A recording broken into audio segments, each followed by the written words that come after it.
Chapter 21, page 610, number 6. Make sure you've read the problem before you go any further. So we're given that initially we have a loop of wire. It has a diameter of 10.2 centimeters, and it's sitting in a magnetic field of strength 0.63 Tesla,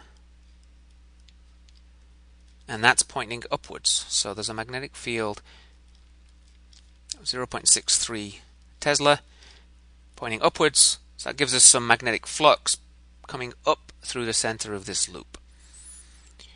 And we're given a time for the change to take place. Time interval, delta t, is 0.15 seconds.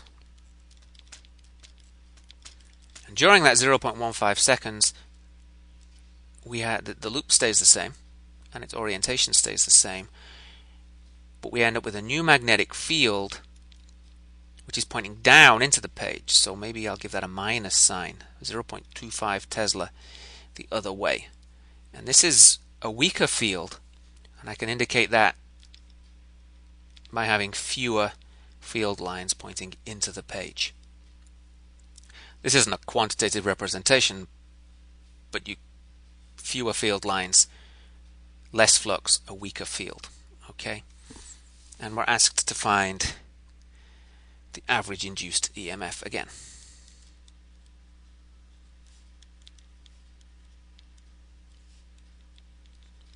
So the plan and the concepts.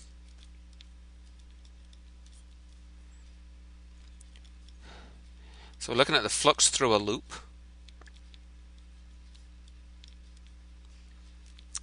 Changing flux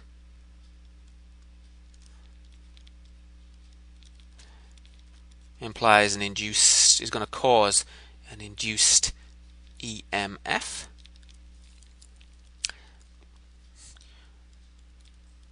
So I want to find the initial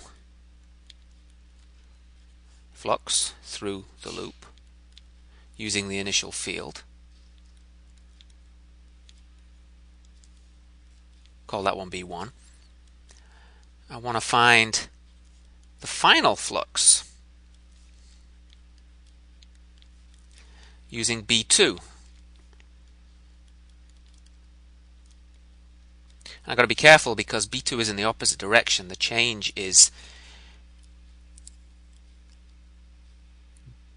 the difference between these.